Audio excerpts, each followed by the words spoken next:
Hola, soy Julio Cepáez y les doy la bienvenida al capítulo 29 de Las palabras clave. La lectura como creación en el sentido sartreano y la lectura como placer en el sentido borgiano. Y hoy vamos a hablar de uno de los dos autores que mencionamos al principio. Vamos a hablar de Jean-Paul Sartre. ¿Sí?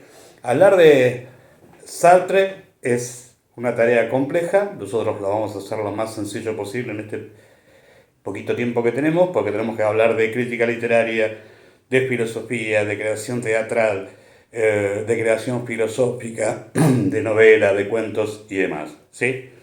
Y es medio como que queda, voy a contar una breve anécdota, ya por el año 87, cursando mi carrera de Historia en la Universidad Nacional de La Plata, me encontré con un profesor a quien lo vamos a nombrar y me encontré leyendo este libro, que es el primer tratado filosófico de Sartre, que es L'être et le nain, o sea, el ser y la nada, y me dice, con tono irónico, padre, se está leyendo el ser y la nada. Pues bien, a esta altura también podría, lo mismo que leer el ser y la nada, podría estar leyendo a Paracelso, ¿no? Como diciendo, bueno, pensamiento de Sartre es un pensamiento perimido, un pensamiento que ya está agotado y que por lo tanto no vale la pena perder tiempo e intentar descifrarlo en leer un tratado filosófico de unas 700 páginas.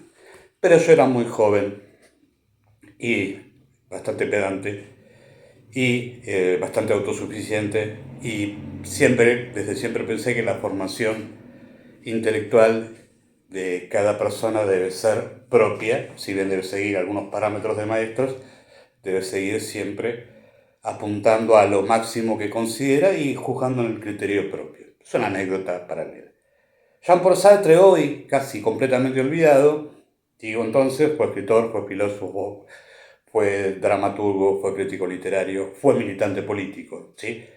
¿Quién era Jean-Paul Sartre? Jean-Paul Sartre Schweitzer, ¿sí? Pariente de Albert Schweitzer.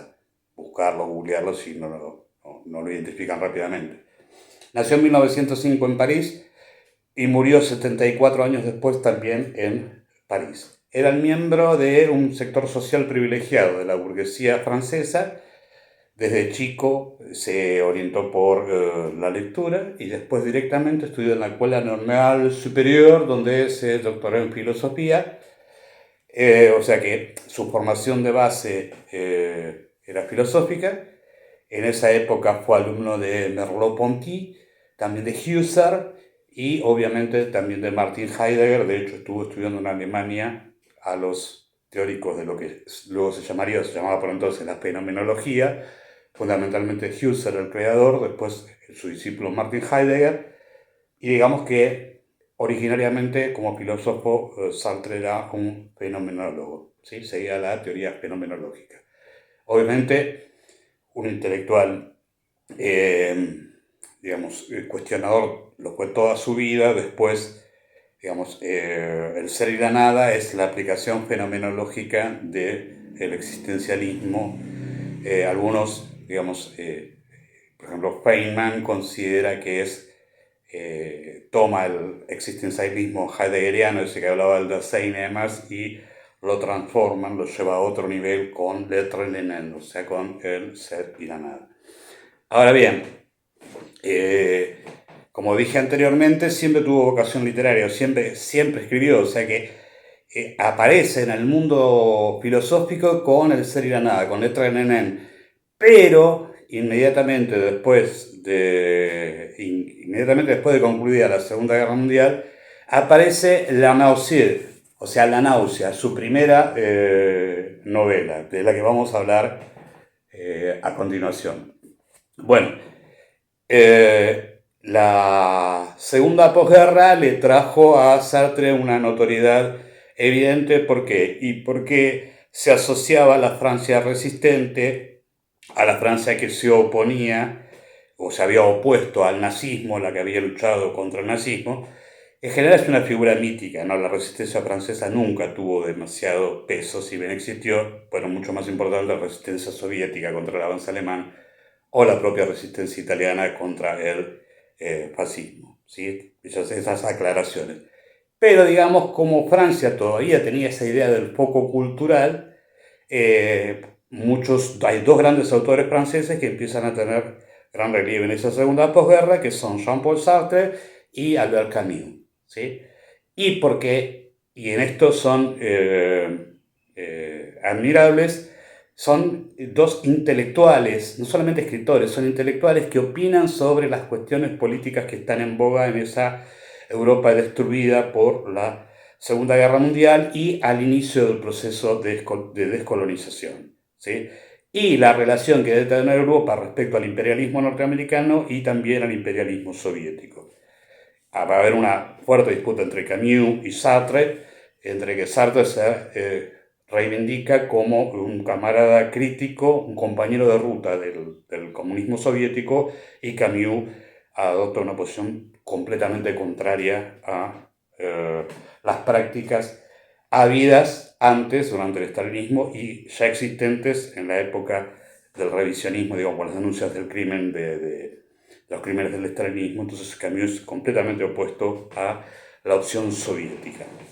En una encrucijada que en Europa, en plena Guerra Fría, sabían que, bueno, si alguna vez se desataba un conflicto mundial entre Estados Unidos y la Unión Soviética, el campo de batalla principal, donde avanzarían los tanques soviéticos y las tropas soviéticas y las armas nucleares de Estados Unidos, pero también soviéticas, sería esa Europa, ¿sí?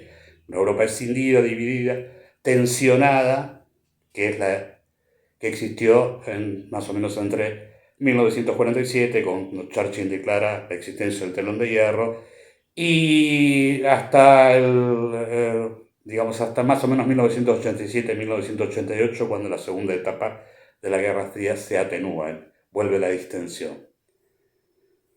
En ese marco es donde se desarrolla la vida de Sartre, que también, digamos, más allá de lo literario, trascendió por la relación que tuvo con su amada, con la mujer que lo acompañó durante toda su vida, que también una gran escritora feminista, una inteligentísima persona, que era Simone de Beauvoir, y la relación abierta que sostuvieron casi durante 50 años, ¿sí? Entonces eran como que, digamos, hay el elemento frívolo en, digamos, la aparición de esta intelectualidad francesa tan influyente en la periferia. Especialmente, por ejemplo, en Argentina tuvieron gran influencia. De hecho, hay una revista que estaban los hermanos Viñas, David Viñas, por ejemplo, Contorno, que se reivindicaba específicamente existencialista, tomaba el sartreano más que existencialista. Por ejemplo, estaban Sebrel y Oscar Mazota y demás. O sea que la influencia de la teoría filosófica sartreana de la primera etapa, del ser y la nada, fue muy fuerte, y después volvió a tomar impulso cuando hacia 1900 el ser y la nada lo publicaron en 43, y la primera parte, la crítica de la razón dialéctica, es de 1960, y ahí hay una transformación sartreana que, digamos, pasa de la filosofía pequeño burguesa del ser y la nada a el intento de filosofía revolucionario de la crítica de la razón dialéctica, en un momento en que el mundo entraba en los procesos de descolonización. Se ponía en evidencia las atrocidades del imperialismo francés en la guerra de Argelia, las luchas por la liberación en África, pero también en Asia, porque a partir de la derrota francesa en Dien Bien Phu, en Indochina francesa, comienza la influencia norteamericana, y hacia 1965 esa guerra solapada se va a convertir en una guerra abierta cuando tropas norteamericanas intervengan directamente en Vietnam, y van a permanecer ahí hasta 1973. Más allá de la influencia de la revolución, del triunfo de la revolución cubana en América Latina, y la aparición de grupos insurgentes, muchas veces poquistas, otros de revolucionarios urbanos, en las sociedades de América Latina. Creo que no hubo un solo país de América Latina donde no aparecieran esos grupos revolucionarios que intentaban superar el modo de producción capitalista en el marco del imperialismo norteamericano. De hecho, América Latina, después de los acuerdos entre la Unión Soviética y Estados Unidos de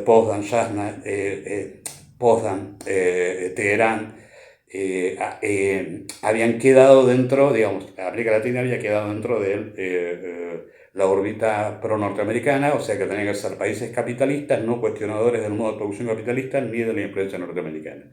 En gran parte eso explica la aparición de esos grupos insurgentes y la fuerte influencia que tuvo el éxito de la Revolución Cubana en los países del sur de América, o sea, de América del Sur, mejor dicho. Muy bien. Dado el marco general, ahora el planteo, ¿cuál es el planteo de Sartre y por qué vamos a proponer entonces que ustedes lean o se inicien la lectura de Sartre, que es muy extensa la obra, con una novela? Porque hay siempre, durante la vida de Sartre, siempre una tensión entre filosofía y literatura. De hecho, él obtiene en 1964 publica una narración breve que se llama Las Palabras, Les Mots, que es como una autobiografía de su infancia y su primera juventud, y él la narra en primera persona, y se dedica específicamente a escribir en una prosa bella, algo que nunca le había interesado demasiado, ¿no? Y ese texto, Las Palabras, vendría a ser como su despedida de la literatura. Y ese mismo año, 1964, obtiene el Premio Nobel de Literatura que rechaza. ¿Sí? Que rechaza. No va a buscar. Hubo solamente 2 autores, creo que en la historia de los premios Nobel de Literatura rechazaron el, entre comillas, galardón. Ahora bien, en esta primera novela, La náusea, publicada en 1946, Sartre busca la expresión literaria de la teoría que aparece en su primer tratado filosófico, en La náusea. Yo estaba leyendo el otro día, hay un libro muy interesante que es este, que en realidad es el guión de un documental sobre Sartre, que se llama Sartre por lui-même, o sea, Sartre por él mismo, en donde él dice que para que su filosofía tuviera más difusión, él buscaba que se corporizara, que se encarnara en un personaje que, si bien no es real, que es Roquentin, un personaje ficcional, y que las vivencias de Roquentin llevaran al lector a plantearse uno de los temas fundamentales del existencialismo originario sartreano, que es la idea de la contingencia. ¿Qué es la idea de la contingencia? La idea de existencialista de que no existe la esencia. Los objetos no tienen esencia, no tienen finalidad y no tienen sentido. ¿Sí? Y las personas tampoco. O sea, es una idea de un absolutismo ateísmo. Dios queda despojado de esa explicación del mundo y todo lo existente no puede fundamentarse a sí mismo. Que es una idea tomada de él en gran parte del Dasein heideggeriano. Y la idea de la náusea es la sensación que experimenta Roquentin ante los objetos, a los que no los encuentra fundamento. ¿Qué quiere decir? Cualquier objeto, e inclusive dentro de la denominación objeto, está su propio cuerpo, lo encuentra sin sentido, no tiene ninguna explicación. Existe porque existe, y que exista sin una explicación trascendente, sin una voluntad trascendente, es algo obsceno. ¿Sí? O sea, esa idea del arrojo a la existencia de que planteaba heideggeriano, que el Dasein, en términos de Sartre, es la realidad humana, se ve arrojada a una circunstancia que no buscó y que no puede fundamentar. O sea, nuestra existencia es absurda. ¿Sí? No tiene sentido, no tiene trascendencia alguna, no hay una voluntad que nos ha puesto acá. Por eso la idea del existencialismo sartreano intenta salir de esa falta de fundamento buscando los fundamentos en la acción. ¿Sí? Entonces, la famosa frase que yo siempre cito mal, Sartre va a decir: somos aquello que pudimos llegar a ser con lo que hicieron de nosotros. ¿Qué quiere decir esto? Que nosotros tenemos que encontrar nuestro propio fundamento. No hay ninguna ayuda exterior, no hay autoridad, estamos condenados a la libertad. Esa idea de la libertad como condena, ¿sí? Y como esa libertad, en esos términos sartreanos de condena, implica la responsabilidad. Somos libres de hacer cualquier cosa, pero estamos condenados a asumir las consecuencias de esas acciones libres que desarrollemos. ¿Sí? Es una idea simplificadora, porque en la náusea no está desarrollado, digamos, no son las 700 páginas de Serenidad, es una novela que tiene menos de 200 páginas, o sea, hay un planteo.